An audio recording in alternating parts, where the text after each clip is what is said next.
ప్రమాదానికి కారణాలేంటి తెలియాల్సి ఉంది. ప్రస్తుతం అయితే డీజీసీఏ ప్రమాదంలో 6గురు చనిపోయినట్లుగా తెలుస్తోంది. 6గురు చనిపోయారని చెప్పి డీజీసీఏ ఒక ప్రకటన అయితే చేసింది. మనతో మాట్లాడడానికి రిటైర్డ్ పైలట్ అందుబాటులో ఉన్నారు. జగన్మోహన్ గారు, నమస్తే అండి. నమస్తే అండి. మీరు ఈ ప్రమాదం గురించి విన్న తర్వాత క్రాష్ ల్యాండింగ్ అయింది అంటున్నారు. మీరు ఏమనుకుంటారు? ప్రమాదం జరగడానికి కారణాలు ఏమై ఉండొచ్చు? కారణాలు ఇట్ విల్ బి మనం ఏం మాట్లాడినా కరెక్ట్ గా ఉండదండి.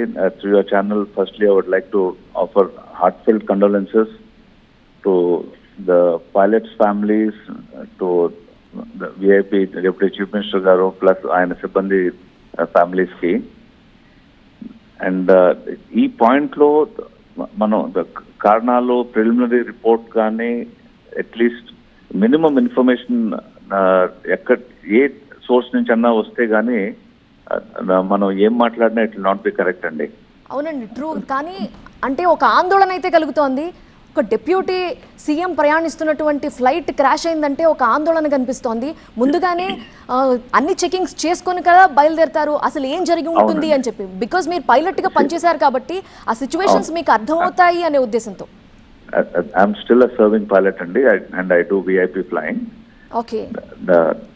So I'm fully cognizant of these aspects. Any VIP flight, especially for state governments and high dignitaries, chala specific ga the Director General Civil Aviation dwara civil aviation requirements CAR 3 ani specific ga there is an order which covers these aspects. Aircraft ela undali, aircraft specifications em undali, pilot కానీ co pilot కానీ వాళ్ళ specifications అంటే వాళ్ళకి experience ఎంత ఉండాలి, వాళ్ళ trainings ఎలా ఉండాలి, వాళ్ళ స్ట్రింజెంట్ రిక్వైర్మెంట్స్ చాలా స్పెసిఫిక్గా లేఅవుట్ చేశారండి. అలాగే ఎలాంటి వెదర్ కండిషన్స్లో ఎయిర్క్రాఫ్ట్ కేపబిలిటీ ఏముండాలి అది కూడా ఎస్టాబ్లిష్ చేసింది. ఇప్పుడు మనకి preliminary information what we understand is Mumbai నుంచి బయలుదేరి బారామతికి వెళ్ళారు. ముంబైకి బారామతికి వెళ్ళక ముందు నార్మల్లీ స్టాండర్డ్స్ ఎలా ఉంటాయి అంటే, మనకి డిపార్చర్ ఎయిర్ ఫీల్డ్ లో ఎయిర్క్రాఫ్ట్ కి ఉన్న capabilities have to be IFR capable, twin engine అయి ఉండాలి. ప్లస్ పైలట్స్ కి కెప్టెన్ కి 3000+ అవర్స్ ఎక్స్పీరియన్స్ ఉండాలి. ఇలాంటి డీటెయిల్స్ అన్ని కూడా స్ట్రింజెంట్ గా లేఅవుట్ చేశారు. ఫ్లైట్ కండిషన్ గురించి ఎలాంటి చెకింగ్స్ జరుగుతాయండి? అంటే సాంకేతిక లోపం అనే విషయం అయితే తెలుస్తోంది. ఇవన్నీ చెక్ చేస్తారు కదా, అసలు బేసిక్ గా ఫ్లైట్ కండిషన్ లో ఉందా? లేదండి, I'm sorry to say this. సాంకేతిక లోపం అని చెప్పి మనం ఈ స్టేజ్ లో అనలేమండి. Okay.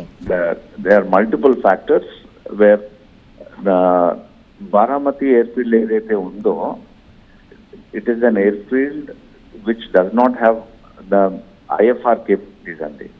It is a VFR airfield wherein akkada normally extensive training adi avutuntundi. Flying clubs akkada nunchi operate chestaru.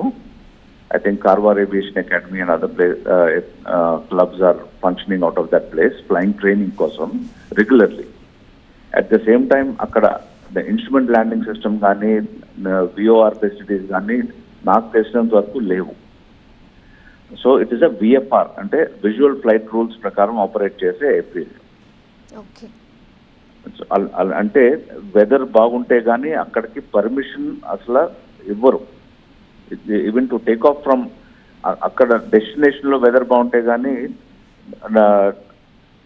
ఎక్కడి నుంచి అయితే విమానం బయలుదేరుతున్నదో, that is Bombay will not give them take off permission at all. So ఇలాంటి basic criteria of safety and enhance safety రెండు కూడా ఉంటాయండి VIPs.